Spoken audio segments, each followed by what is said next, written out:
ሰላም ጤና ይስጥልን ውድ አድማጭ ተመልካቾቻችን እንደምን ሰንብታችኋል? ይህ ገበያ ሚዲያ ነው። ፕሮግራማችን ከገበያ ሚዲያ ዘውትር ምሽት 3:30 ላይ ወደ እናንተ የሚደርሰው ገበያ ፖድካስት የተሰኘው ልዩ ዝግጅታችን ነው። በዛሬው የገበያ ፖድካስት ልዩ ዝግጅት እንደተለመደው ከኢትዮጵያ ብሔራዊ ጥቅም ጋር የተገናኙ ወሳኝ መረጃዎችን ይዘናል። ቀዳሚ ወዳደረግነው መረጃ ስናልፍ ኢትዮጵያና እስራኤል ልዩ የሆነ ወታደራዊ ጥምረት ስለመፍጠራቸው ተሰምቷል። በተለይም ሁለቱ አገራት አዲስ የጦር ዕቅድም ይፋ ለማድረግ ዝግጅት ላይ መሆናቸው ተገልጿል። ለመሆኑ ምን አይነት ጥምረት ፈጠሩ? ዕቅዳቸውስ ምንድን ነው? በዝርዝር እናየዋለን። ወደ ቀጣዩ መረጃ ስናልፍ ኤርትራ በውጭ ጉዳይ ሚኒስትሯ ኡስማን ሳሌህ አማካኝነት ከአውሮፓ ሕብረት የምስራቅ አፍሪካ ጉዳዮች ዋና ተጠሪና ከስዊድን የውጭ ጉዳይ ሚኒስተር ጋር መነጋገሯ ተገልጿል። በተለይም የሁለቱ ወገኖች ውይይት በቀይ ባህር ቀጠናና በኢትዮ ኤርትራ ውዝግብ ዙሪያ ያተኮረ እንደሆነ ተሰምቷል። ኤርትራም ክስ ስለማቅረቧ ተሰምቷል። ድረሱልኝም ስትል የተማጽኖ ጥሪ አቅርባለች ነው የተባለው። ለመሆኑ የአውሮፓ ሕብረትና የስዊድን የውጭ ጉዳይ ሚኒስተር ቢሮ እንደዚሁም የኤርትራው የውጭ ጉዳይ ሚኒስተር ኡስማን ሳሌህ ምን አወሩ? በዝርዝር በስፋት እንመለከተዋለን። በቀጣይ በሌላ መረጃችን አሜሪካና ኢትዮጵያ በሱዳን ያለው ጦርነት እንዲቆም ጥሪ ስለማቅረባቸው ተሰምቷል። በተለይም ሁለቱ ተፋላሚ ጀነራሎች ለሀገሪቱ ሕዝብና ሉዓላዊነት ቅድሚያ እንዲሰጡም ተጠይቋል። አሜሪካ በዚህ ላይ ማስጠንቀቂያ ሰጥታለች። ይህንንም በመጠኑ እንሰማዋለን። እንደዚሁም አሜሪካ ሁሉም በየቀጠናው ያሉ በዓለም ዙሪያ ያሉ የአሜሪካ የጦር ጀነራሎችና አድሚራል ወይም የባህር ኃይል አዛዦች በሚቀጥለው ሳምንት ቨርጂኒያ ያለ ጥያቄ እንዲገኙ ጥብቅ ማሳሰቢያና አስቸኳይ ስብሰባ ለማድረግ እየተዘጋጀች መሆኗን አስታውቃለች። በተለይም በዓለም አቀፍ ደረጃ እያደገ የመጣውን የጸጥታ ስጋትን ተከትሎ አሜሪካ ሁሉም የጦር ቤዟ በተጠንቀቅ እንዲቆም ስለማዘዟም ተሰምቷል። ይህንንም መረጃ በስፋት እንሰማዋለን። አብራችሁን እንድትቆዩ በመጋበዝ በቀጥታ ወደ መረጃዎቻችን እንለፍ።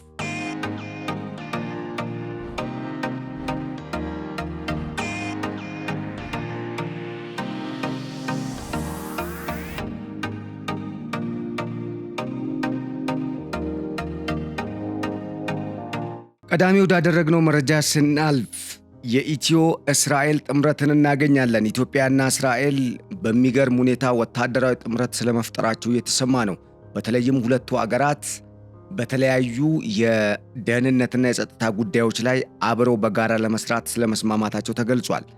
እንግዲህ ዘኢንተለጀንስን ዋቢ ያደረጉ ወሳኝ የሚባሉ ታማኝ የመረጃ የደህንነት መረጃ ምንጮች እንዳረጋገጡት እስራኤል በኢትዮጵያና በኤርትራ መካከል የሚደረግ የትኛውም አይነት ጦርነት ኖሮ ግብፅም ሆነች ሌላ የቀጠናው አባል ሀገር በኢትዮጵያ ላይ ኤርትራን ደግፎ ውጊያ የሚከፍት ከሆነ በቀጥታ የሚደርስበት አጸፋዊ ምላሽን እንዲቋቋም ወይም ደግሞ ከወዲሁ እንዲያስብበት ማስጠንቀቂያ ስለመስጠቷ ተገልጿል። እስራኤል በዚህ ጉዳይ ላይ ቀልድ የለም፣ የቀይ ባህር ቀጠናም አዲሱ ዓለም አቀፍ የንግድ መስመር ይበሰራል፣ ለዚህም ኢትዮጵያ ዋናዋ አጋር ሀገር ነች ሲሉም ጠቅላይ ሚኒስትር ቤንያሚን ኔታንያሁ ማረጋገጫ ስለመስጠታቸው ተገልጿል። ኢትዮጵያና ኤርትራ አሁን ላይ በምን ሁኔታ እንዳሉ ይታወቃል። ምክንያቱም ኢትዮጵያ የቀይ ባህር ቀጠናን በዋና ተዋናይነት እንድትዘውር ወይም ደግሞ በዚህ በምስራቅ አፍሪካ ቀጠናና በቀይ ባህር ዓለም አቀፍ የንግድ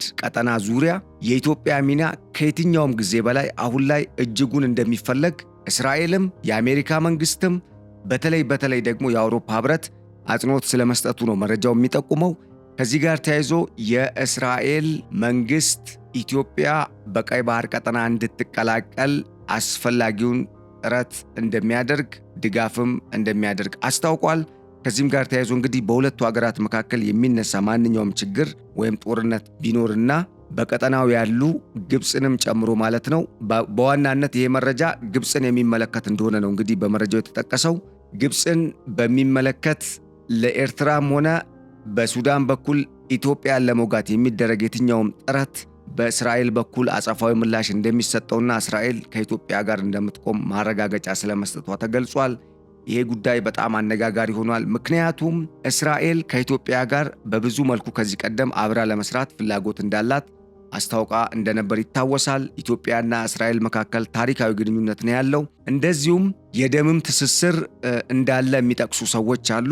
ይሁንና ግን እንደ አጠቃላይ እንደ ሀገር እስራኤል በተለይ ከ2 ዓመት በላይ እየሆነው ላለው የጋዛ ጦርነት እስራኤል ክፉኛ እንግዲህ ፍልስጤማውያንን ስትጨቁን ግፍ ስታደርስባቸው ወይም ስትፈጽምባቸው እንደነበር ይታወቃል።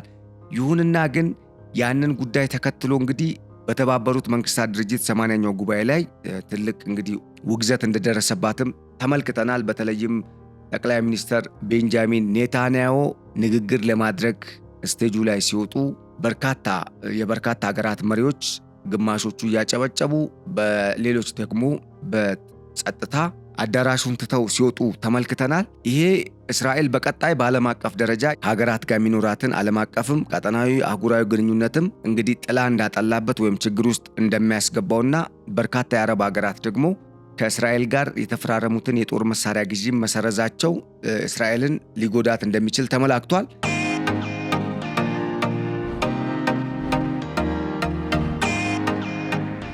ይሁንና ግን እዚህ ጋር የምንረዳው ነገር እስራኤል ይህንን ሁሉ ጆሮ ዳባ ልበስ በሚል ነው እንግዲህ ያለፈችው።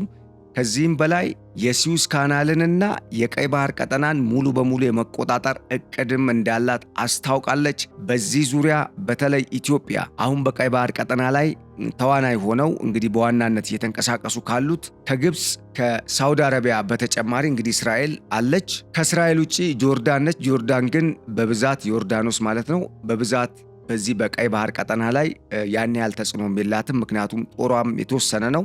ነገር ግን አሁን በዚህ በቀይ ባህር ቀጠና በተለይ የምስራቅ አፍሪካ ቀጠናን የቀይ ባህር ቀጠና መግቢያና የህንድ ውቅያኖስ አካባቢን ሰላምና ደህንነት ለማስጠበቅ የእስራኤል መንግስት IDF የእስራኤል መከላከያ ጦር ከኢትዮጵያ መንግስት ጋር በመጣመር ቀጠናው ላይ የሚታዩ የጸጥታና የደህንነት ስጋቶችን ለመቀነስ ብሎም የዓለም አቀፉን የንግድ መስመር ሰላምን ለማስጠበቅ ከአውሮፓ ህብረትና ከአሜሪካ መንግስት ጋር ብሎም በዚህ ቀጠና ላይ ፍላጎት አለን ብለው በዚህ በዓለም አቀፉ የንግድ መስመር ሰላም እንዲመጣ መስራት ከሚፈልጉና ሰላምን ከሚፈልጉ ኃይሎች ጋር በትብብር መስራት እንፈልጋለን ሲል ነው እንግዲህ የእስራኤል መንግስት መግለጫ መስጠቱን መረጃው የሚያመላክተው። ከዚህም ባለፈ እስራኤልና ኢትዮጵያ ልዩ የሆነ የጦር እቅድ ስለማዘጋጀታቸውም ተሰምቷል። በተለይም ይሄ ጉዳይ በቀጥታ ግብፅን የሚመለከት እንደሆነም ተመላክቷል።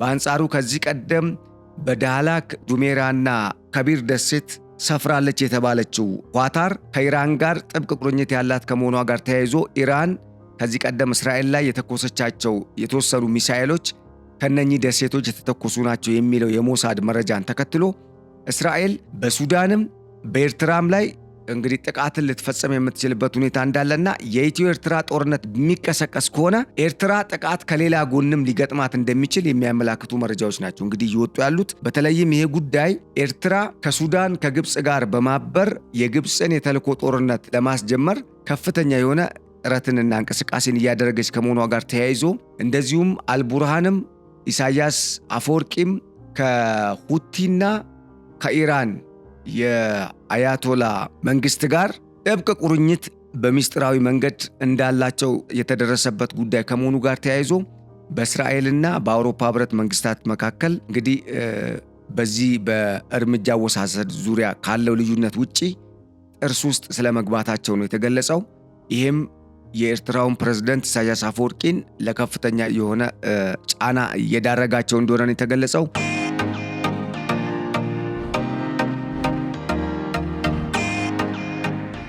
ከዚህ ቀደም የኔዘርላንድ፣ የጣሊያን እንደዚሁም ደግሞ የእንግሊዝ ልዑክ ቡድኖች ከኤርትራ ባለስልጣናት ጋር ውይይት ስለማድረጋቸው ተሰምቷል። ውይይቶቹ በዋናነት የጀርመንን በተለይ ደግሞ የጀርመን መንግስት ልዑክ ቡድኖች ከኤርትራ መንግስት ልዑክ ቡድን ጋር በመወያየት ሳይስማሙ ስለመለያየታቸው የሚገልጽ መረጃ አካፍለናችሁ ነበር። እንግዲህ መረጃው የሚያሳየው ምንድነው?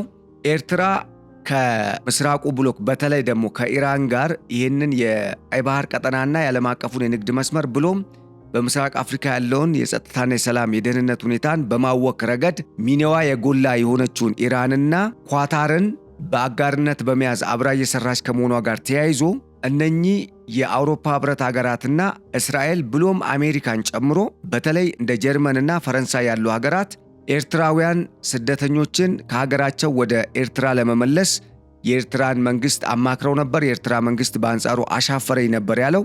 ባለፈውም የኤርትራው የውጭ ጉዳይ ሚኒስተር አቶ የማነ ገብረ መስቀል ጀርመን በርካታ ኤርትራውያን የጸጥታ ስጋት እየፈጠሩብኝ ነው፣ ፕላስ ደግሞ የጥገኝነት ጥያቄያቸው አልተሟላም ወይም መልስ አላገኘም በሚል በርካታ ዜጎችን ለመመለስ እቅድ እንዳላትና ፍላጎቷንም መግለጿን ተከትሎ ትችት አቅርበው ነበረ። በተለይ ከራሽያ በኩል በራሽያና በዩክሬን መካከል እየተደረገ ባለው ጦርነት ምክንያት ራሽያና ጀርመን መካከል እንደዚሁም ፖላንድና በአጠቃላይ የኔቶ አባል ሀገራት መካከል ጦርነት ይቀሰቀሳል በሚል ስጋት እንግዲህ ጀርመን የብሔራዊ አገልግሎት ወይም ናሽናል ሰርቪስ የሚል ፕሮግራም ላውንች አድርጋ ነበረ።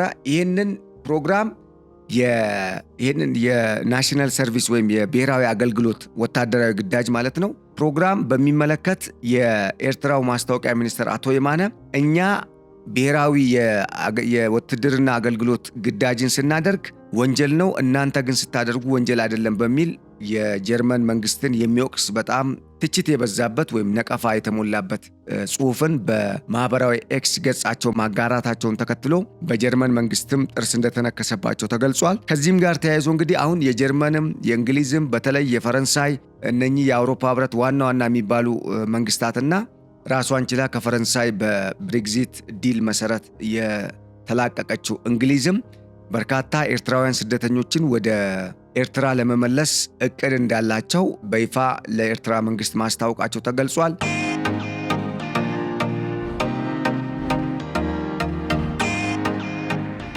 እንግዲህ በአብዛኛው ከሬሚታንስ በጀቱን የሚያገኘው የኢሳያስ አፈወርቂ መንግስት ይሄንን ውሳኔ እንዳልወደደውና ከነኛ ሀገራት ጋርም ሰጣ ገባ ውስጥ ስለመግባቱ ነው የተገለጸው።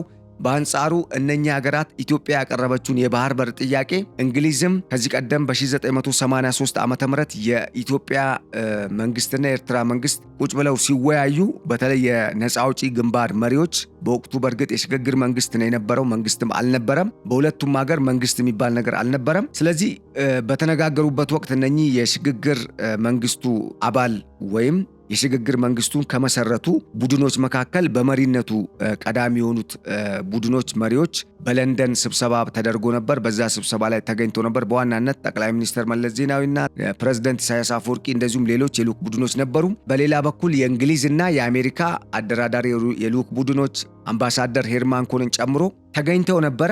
እነኚህ ቡድኖች በጋራ ባደረጉት ውይይት በወቅቱ ኢትዮጵያ የባህር በር እንድታገኝ በአምባሳደር ሄርማን ኮን ጭምር የተነሳ ጥያቄ ነበር። ሄርማን ኮን ኢትዮጵያ ላይ በተለይ በምስራቅ አፍሪካ ቀጠና ያለውን የጂኦፖለቲክስ ሁኔታ አበጥረው የሚያውቁ በደንብ ደግሞ የተረዱ የአሜሪካ የቁርጥ ቀን ልጆች ከሚባሉ ወሳኝ አምባሳደሮች መካከል የሚጠቀሱ ሰው ናቸው። እሳቸውም በነበሩበት ወቅት የተፈራረሙት እንደዚሁም የተግባቡባቸው ሰነዶችን በሚመለከት ያ ማለት የእንግሊዝ መንግስትና የአሜሪካ መንግስት የተፈራረሙባቸው ማለት ነው። እነኛን ሰነዶችም ዋቢ በማድረግ ኢትዮጵያ የባህር በር የባለቤትነት መብት አላት፣ ይሁንና ግን ይሄ ጉዳይ በሰላማዊ መንገድ መሆን አለበት የሚል አቋም ይዘዋል። ከዚህ አንጻር አሁን እስራኤልና ኢትዮጵያ የፈጠሩት ጥምረት በተለይ አሁን እየተዘጋጁበት ያለው አዲስ የጦር ዕቅድ እነኚህን በኢትዮጵያ ላይ የተነሱ ደካማ የቀጠናው ሀገራትን እንግዲህ ድባቅ የሚመታ ኢትዮጵያን ደግሞ አሸናፊ አድርጎ በቅርቡ ልክ እንደ ታላቁ ኢትዮጵያ ህዳሴ ግድብ የቀይ ባህር በር ጥያቄ ምላሽ አግኝቶ የምንበሰርበት ጊዜ በቀላሉ እንደሚመጣ እየተጠቆመ ነው ማለት ነው። በተለይ እስራኤል ይህንን የዓለም አቀፉን የንግድ መስመር ለመቆጣጠር የቤንጎሪዮን የዓለም አቀፍ የንግድ መስመርን ተግባራዊ ለማድረግና ቢሊዮን ዶላሮችን ለማፈስ ጥረት እያደረገች ከመሆኗ ጋር ተያይዞ ለጉዳዩ ከፍተኛ ትኩረት መስጠቷንና በዚህ ውስጥ የኬንያ ጦር እንደዚሁም ደግሞ በአፍሪካ የካሜሮን ጦርም ሊሳተፍ የሚችልበት ጉዳይ ወይም ሁኔታ እንዳለም ተገልጿል። ምክንያቱ ደግሞ በካሜሮንና በእስራኤል መካከልም ያለው ግንኙነት ጠንካራ ከመሆኑ ጋር ተያይዞ እነኚህ ሀገራት ከኢትዮጵያ ጋር ሊሰለፉ የሚችሉበት ሁኔታ ሊኖር እንደሚችልና ኢትዮጵያም ይህንን ማማተር እንዳለባት ይህንን እድል የበለጠ ለመጠቀም ከእስራኤል መንግስት ጋር ከካሜሮንም ከኬንያም እንደዚሁም ከታንዛኒያ ጨምሮ ከዚህ በፊት ኢትዮጵያና ታንዛኒያ ስምምነት መፈራረማቸው ይታወቃል። ከነኚህ መሰል ሀገራት ጋር የሚኖራትን ግንኙነት በሚመለከት ጠንካራ የሆነ ዲፕሎማሲያዊ ሥራ በፍጥነት በመስራት የሀገራቱን ጦርም ጭምር እንግዲህ ከጎኗ ማሰለፍ እንዳለባት እየተጠቆመ ነው። ነገር ግን በመረጃው መሰረት እስራኤል እነኚህም ጦሮች ከኢትዮጵያ ጎን ሊሰለፉ የሚችሉበት ሁኔታ እንደሚኖር የሚጠቁም መረጃን ከቴል አቪቭ እንግዲህ አፈትልኮ መውጣቱን የሚያመላክቱ መረጃዎች ወጥተዋል። ይሄም ለኢትዮጵያ ትልቅ ብስራት ነው ማለት ነው።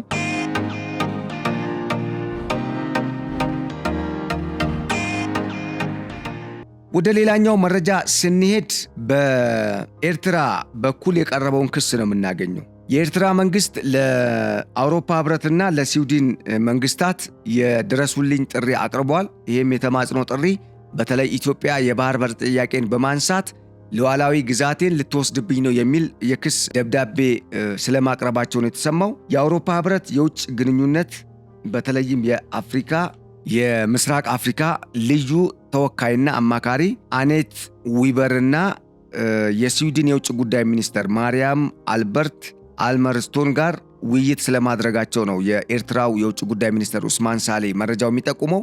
እንግዲህ በተለይ በሁለቱ በአውሮፓ ህብረትና በስዊድን መንግስት በኩል ለቀረቡ ጥያቄዎችም ኡስማን ሳሌ በቂ ያልሆነም ቢሆን ምላሽ መስጠታቸውን የተገለጸው። በዚህ ውይይት ላይ እንደሚታወቀው የ80ኛውን የተባበሩት መንግስታት ድርጅት ስብሰባን ተከትሎ የተደረገ የጎንዮሽ ውይይትም ከመሆኑ ጋር ተያይዞ በውይይቱ ላይ የኢትዮጵያ ልዑኮችንም ለማሳተፍ ብሎም ደግሞ በኤርትራ በኩል ለቀረበው ጥያቄውን የኢትዮጵያ መንግስት እንዴት ነው የሚመለከተው የሚለውን ጉዳይም ለመጠየቅ የኢትዮጵያን ልዑክ ቡድን ስለማናገራቸውም ነው እነኚህ ሁለቱ የአውሮፓ ህብረትና የስዊድን መንግስት ተወካዮች የገለጹት። ከዚህ ጋር ተያይዞ እንግዲህ በኤርትራ በኩል የቀረበው ክስ ምንድነው? ኢትዮጵያ ልትወጋኝ ነው፣ ሉዓላዊ ግዛቴን ልትወስድ ነው የሚል ነው።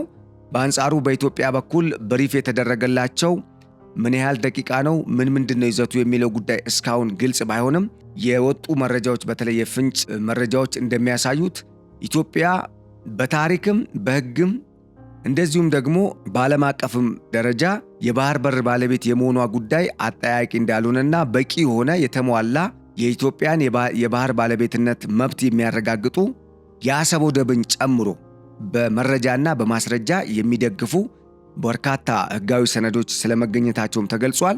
ይህንን የሰሙት የአውሮፓ ህብረት የአፍሪካና የምስራቅ አፍሪካ ልዩ ተወካይ አኔት ዊበር እንደዚሁም የስዊድን የውጭ ጉዳይ ሚኒስተር ማርያም አልበርት ይህን ጉዳይ ኤርትራ እንዳቀረበችውም ሳይሆን ህብረቱ በልዩ ሁኔታ ተመልክቶት በሁለቱ ሀገራት መካከል ያለውን ልዩነት በሰላማዊ መንገድ እንዲፈታ ጥረት እንዲያደርግ ጥሪ ስለማቅረባቸው ነው የተሰማው።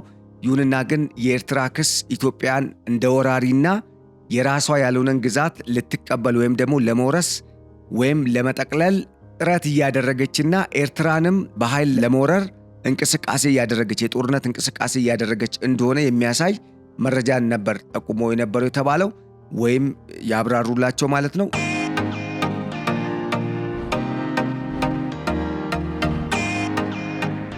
ይሁንና ግን ይሄንን እውነታ በተቃራኒ የሚያስረዳ እንደውም ከኢትዮጵያ ይልቅ ኤርትራ የተለያዩ አንጃዎችን በማደራጀት እንደዚሁም ደግሞ ከተለያዩ ዓለም አቀፍ ሽብርተኛ ቡድኖች ጋር በጥምረት በመስራት ምሽግን በመቆፈር ጭምር መካናይዝድ የሆነ ጦሯን ዋና የሚባሉ ተወንጫፊ ሚሳኤሎችን እንደዚሁም አለኝ የምትላቸው መድፎችም ጭምር እንደዚሁም ታንኮችን ወደ ኢትዮጵያና ኤርትራ ድንበር ማስጠጋቷ ለጦርነት ፈላጊነቷና ጦርነትን ለመቀስቀስ በተለይ የግብፅን የውክልና ጦርነት በኢትዮጵያ ላይ ተግባራዊ ለማድረግ የንጹሃን ኢትዮጵያውያንን ደም ለማፍሰስ ኤርትራ በእጅጉ እየተዘጋጀችና ከተለያዩ የቀጠናው ሀገራትም የጦር ድጋፍ እየፈለገች እንደዚሁም የጦር መሳሪያዎችም ስገዛ እንደነበር የሚያሳይ መረጃም በኢትዮጵያ በኩል ስለመቅረቡ እየተገለጸ ነው። ይሄም በተለይ በኢትዮጵያ መንግስት በኩል የቀረቡት አጀንዳዎች አሳማኝና የአውሮፓ ህብረት ቀደም ሲል እንደገለጽኩላችሁ ኢትዮጵያ በምስራቅ አፍሪካ ቀጠናም ሆነ በዚህ በቀይ ባህር ቀጠና ለአውሮፓ ህብረትም በምዕራቡ ዓለም ላሉ ሀገራት በአጠቃላይ ጥቅም መከበር በተለይ ከምስራቅ አፍሪካ ቀጠና ካሉት ሀገራት በጣም የተሻለ አቅምና ቁመና ላይ የምትገኝ መሆኗን መገምገሙንና ያንን ማጽደቁን ተከትሎ ኤርትራ ክሱን ብታቀርብም ቀድማ ተቀባይነት ያገኘው ግን የኢትዮጵያ መንግስት ሐሳብና አስተያየት ብሎም በመረጃ የተደገፈው የነገሩን የማክሸፍ አመክንዮ እንደሆነ ተገልጿል። ይህም ለኢትዮጵያ ጥሩ ነው፣ መልካም ዜና ነው። ነገር ግን የኤርትራ አካሄድ አሁንም የኢትዮጵያን ኢሜጅ ወይም ደግሞ መልካም ገጽታ ለማጠልሸት የሚደረግ እንደሆነ እዚህ ጋር መርሳት የለብንም። ስለዚህ መንግስትም የዚህ አይነት ቁም ነገሮች በተለይ ኢትዮጵያን ስሟን ለማጥፋት የኢትዮጵያን ለበርካታ ዓመታት የተገነባውን መልካም ገጽታ ለማጠልሸት የሚሰሩ ስራዎች ስላሉ እዚህ ላይ መንግስት የዲፕሎማሲ ስራውንም አጠናክሮ መቀጠል እንዳለበት ያው ማሳሰብ እንወዳለን ማለት ነው። ለማንኛውም ኡስማን ሳልህ ሁለቱን አምባሳደሮችና በተለይ ከፍተኛ የአውሮፓ ህብረት ባለስልጣንና የስዊድን መንግስት የውጭ ጉዳይ ሚኒስትርን በማናገር ኢትዮጵያ ኤርትራ ልትወር ስለሆነ ደረሱልን ሲሉ በኢሳያስ አፈወርቂ የተሰጣቸውን ቀጥተኛ መልእክት ማስተላለፋቸውን የተገለጸው። ይሄም በሌላ በኩል ኤርትራ ምን ያህል ስጋት ውስጥ እንደወደቀችና ምናልባትም አንዳንድ ጊዜ ደግሞ ጥፋትን ለመስራት መጀመሪያ ጥፋት እየተሰራብኝ ነው በሚል ሳይነኩ የማልቀስ የሚመስል አይነት የፖለቲካ ሴራን ወይም ጨዋታን ወይም የኮንስፓይረሲ ቲዮሪን ተግባራዊ ለማድረግ ጥረት እያደረገች ሳይሆን እንዳልቀረም የሚጠቁሙ የጂኦፖለቲክስ ተንታኞች አሉ። እንደ አጠቃላይ ኤርትራ ስጋት ውስጥ ስለመውደቋ ግን የሚያጠያይቅ አይሆንም። ምክንያቱም የስዊድን መንግስትም የአውሮፓ ህብረትም ከኤርትራ ጎን እንዲቆም፣ በአንጻሩ ኢትዮጵያ ከራሽያና ከቻይና ወይም ከምዕራቡ ዓለም ጠላቶች ጋር እየሰራች ነው የሚል የስም ማጥፋትና የማጠልሸት ዘመቻን ኢትዮጵያ ላይ ከፍተው እንደነበር ነው እንግዲህ መረጃው የሚያሳየው።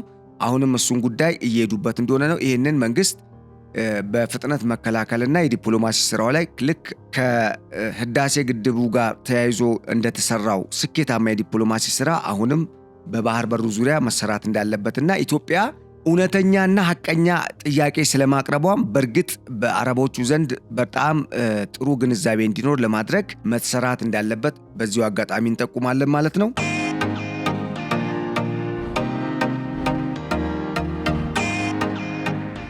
ወደ ሌላኛው መረጃ ሳልፍ አሜሪካ አስቸኳይ የሆነ ጥሪ አቅርባለች በዓለም ዙሪያ ለሚገኙ የተለያዩ የጦር ቤዞቿን ወይም የጦር ሰፈሮቿን ለሚመሩ ጀነራሎችና የባህር ኃይል የመርከበኞች ኃላፊ ወይም አድሚራልስ ጥሪ ማቅረቧን የተሰማው።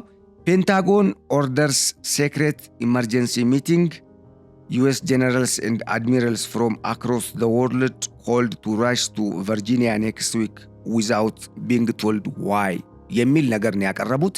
ይሄ ማለት ምክንያቱ ምን እንደሆነ ሳይገለጽላቸው በዓለም ዙሪያ ያሉ የአሜሪካ የጦር ጀነራሎችና የባህር ኃይል መሪዎች ወይም አድሚራልስ ወደ ቨርጂኒያ እንዲመጡና በጣም ወሳኝና አንገብጋቢ አስቸኳይ ስብሰባ እንደሚኖር በሚቀጥለው ሳምንት የተገለጸበት ሁኔታ እንዳለ ነው የተጠቆመው።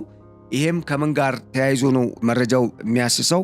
በዓለም አቀፍ ደረጃ በብሪክስ በተለይም ደግሞ በምስራቁ ብሎክ ያሉ እንደ ቻይና፣ ራሽያ፣ ሰሜን ኮሪያ፣ ህንድን የመሳሰሉ አገራት አዲስ የዓለም አቀፍ ስርዓት እንዲፈጠር ጫና እያደረጉ ከመምጣታቸው ጋር ተያይዞ የጫና ማድረስ ወይም የማድረግ አቅማቸው ከጊዜ ወደ ጊዜ ከቀን ወደ ቀን እየተሻሻለና እያደገ ከመምጣቱ ጋር ተያይዞ ዓለም አቀፍ ሁኔታው ሊቀየር ወይም የዓለም አቀፉ ስርዓት ወደ አዲስ ምዕራፍ ሊሸጋገር ከመሆኑ ጋር ተያይዞ የነበረውን ፕሪዘርቭ ለማድረግ ለማስጠበቅና የምዕራባውያን የአጠቃላይ የዓለም አቀፍ እንቅስቃሴና ብሔራዊ ጥቅማቸውን ለማስጠበቅ የሚያደርጉት እንቅስቃሴን የበለጠ ደጋፊ እንዲሆን ለማድረግ የአሜሪካ ጦር በየአካባቢው የሚሰጠው ሚሽን ተለይቶ ተቀምጦ እንግዲህ በዛ ሚሽን ላይ ለመወያየት እንደተጠራ ነው የሚነገረው። እንደሚታወቀው አሜሪካ በዓለም ላይ እንግዲህ ከ200 ምናምን በላይ አገራት ቢኖሩም በፊት 206 ነበሩ። አሁን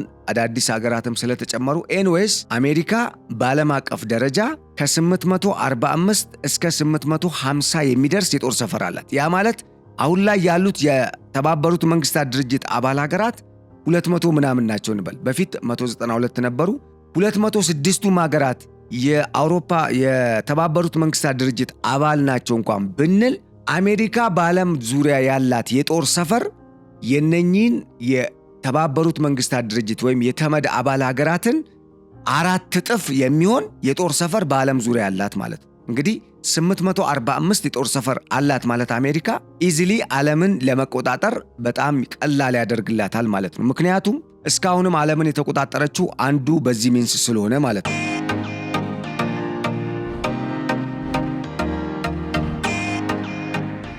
ሌላው እነኚህ የጦር ጀነራሎች የተጠሩት ራሽያና ቻይና በጣም በሚገርምና በሚደንቅ ሁኔታ ከባባድ የጦር መሳሪያዎችን እያሳዩ ነው። አዳዲስ ከዚህ ቀደም ታይቶ የማያውቁ። ሰሜን ኮሪያም በራሷ ቻይና የሰራቻቸውንም ጭምር የረጅም ርቀት ተወንጫፊ ወይም ተምዘግዛጊ የኒውክለርም በተለይ ደግሞ የተወንጫፊ ሮኬቶችና ሚሳኤሎችን የተለያዩ ጊዜያት በመሞከር ዓለምን እያሸበሩ ነው የሚገኙት ወይም እያስደነገጡ ነው የሚገኙት የሰሜን ኮሪያው ፕሬዝዳንት ማለት ነው ኪም ጆንግ ኡን። ስለዚህ አሁን በተለይ በዩክሬንና በራሽያ መካከል እየተካሄደ ባለው ጦርነት ራሽያ የኃይል ሚዛኑን በእጇ ስለያዘች ወይም ወደ እሷ ስላጋደለ ስላማዘነ የጦር መሳሪያ ማምረትና አዳዲስ በጣም ዘመናዊ የሆኑ የጦር መሳሪያዎችን ወደ ጦርነት ስርዓቱ ማምጣት መጀመሯን ተከትሎ ጦርነቱን አውሮፓውያኖች የሚሸነፉ ከሆነ ቀጣዩ ጉዞ የዓለም አቀፉን ስርዓት መቀየር ስለሚሆን ይህንን በፍጥነት ሳይቃጠል በቅጠል እንዲሉ ለመከላከልና የምዕራባውያን በተለይ በአሜሪካ የሚዘወረው የምዕራቡ ዓለምን ጥቅም ለማስጠበቅ አሜሪካ ለጦር ጀነራሎቿ ማስጠንቀቂያን ወይም ደግሞ በጣም ወሳኝ የሆነ እርምጃ ሊወስዱ የሚችሉበትን ትዕዛዝን ለመስጠት ለዛም ስልጠናን ያማከለ ዓለም አቀፋዊ ሁኔታን የሚዳስስ የውይይት መርሃ ግብርን ስለማዘጋጀቷ ነው መረጃው የሚያሳየው።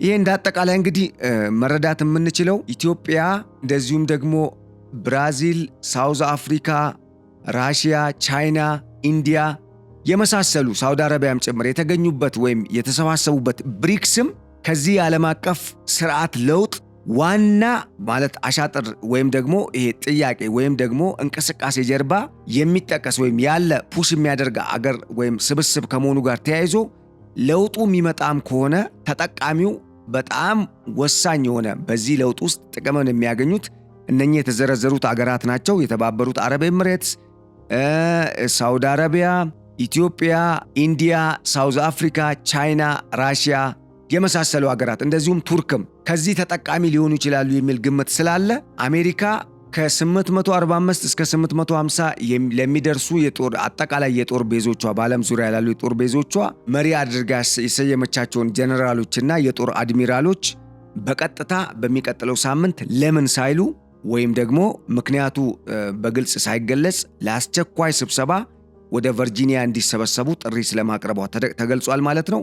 ይህም በቀጣይ ዓለም ወደ ምን ትሄዳለች የሚለውን ጉዳይ እጅጉን አነጋጋሪና አሳሳቢ እንዲሆን አድርጎታል።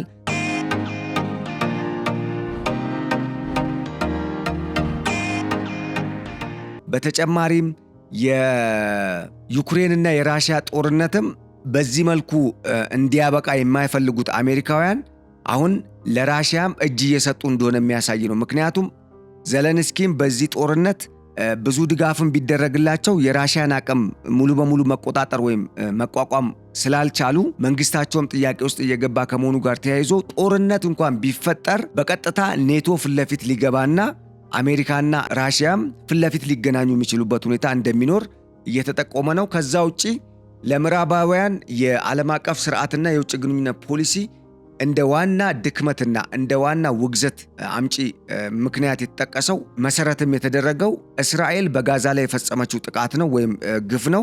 ያንን ተከትሎ የምዕራባውያን ሀገራት የፈጠሩ ሲስተም ነገ ሌሎች ሀገራትንም እንደዚህ ነው የሚያደርጋችሁ የሚል ኢሜጅን ብሪክሶች ለተቀረው ዓለም በተለይ ራሽያና ቻይና ለተቀረው ዓለም በጣም በሚገርም ሁኔታ እንዲያሰራጩበት ወይም በፕሮፓጋንዳ መልክም ሰርተው ተቀባይነት እንዲያገኙ ያስቻላቸው ጉዳይ ከመሆኑ ጋር ተያይዞ ጦርነቱ ዩክሬን ብቻዋን በመዋጋት ወይም ደግሞ አውሮፓውያኖች መሳሪያን ብቻ በመስጠት ራሽያን ማሸነፍ እንደማይችሉ ስለገባቸው በቀጣይ ዓለም አቀፍ ሁኔታውን የሚቀይር ከባድ ጦርነት ሊካሄድ ይችላል በሚል ስጋት ሊሆን እንደሚችልም እየተገለጸ ነው የሚገኘው። ኦሊኖል እንግዲህ ይሄ የአሜሪካ አስቸኳይ የጄኔራሎችና የጦር አድሚራሎች ወይም መሪዎች ጥሪ ወይም አስቸኳይ ስብሰባ በቀጣይ በምስራቅ አፍሪካ ቀጠና በሆርሙዝ ሰምጥ እንደዚሁም ደግሞ በገልፍ ኦፍ አቃባ፣ በሱዌዝ ካናል፣ በሜዲትራኒያን ባህር፣ በህንድ ውቅያኖስ፣ በፓሲፊክ ቀጠና እንደ አጠቃላይ በዓለም ዙሪያ ምን አዲስ ነገር ይዞ ይመጣል የሚለውን ጉዳይ ተጠባቂ እንዲሆን አድርጎታል ማለት ነው። ለማንኛውም እነኚህን መረጃዎች እንግዲህ አደረስናችሁ። ይሄ ሁኔታ እንደ አጠቃላይ ዓለም እየሄደችበት ያለው አካሄድ የተንሻፈፈ ወይም የተንሸዋረረ እንደሆነና አሁን ላይ የተለየ ስርዓት እንደሚያስፈልጋት የሚጠቁም እንደሆነም የሚጠቁሙ ምሁራን መጥተዋል።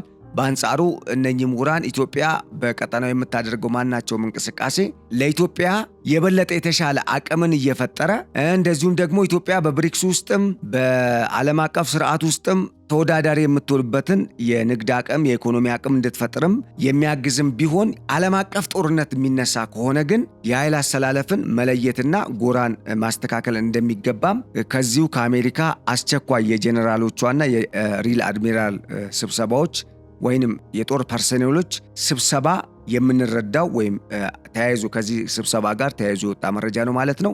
እንግዲህ በቀጣይ ወይ አሜሪካና ራሽያ ፊት ለፊት ይፋጠጣሉ፣ አይዘር ደግሞ ኔቶ በፊት ለፊት ገብቶ ልክ ራሽያና ዩክሬን ውስጥ እንደተጀመረው ጦርነቱ ከዩክሬን ሳያልፍ ሌሎች የአውሮፓ አገራት አባል ሀገራትን ሳይነካ የሚካሄድበት ሁኔታን ለመፍጠርም ያለመ እንደሆነ የሚገለጽበት ሁኔታ አለ። ግን እንደ አጠቃላይ አሜሪካ ከ845 በላይ የሚሆኑ ዓለም አቀፍ የጦር ሰፈሮቿን የሚመሩ ጀነራሎችና የጦር መሪዎች እንዲሁም የባህር ኃይል አድሚራሎችን ወደ ቨርጂኒያ በሚቀጥለው ሳምንት ያለምንም ጥያቄ ስብሰባ እንዲመጡ ጥሪ ማቅረቧ ተሰምቷል ማለት ነው።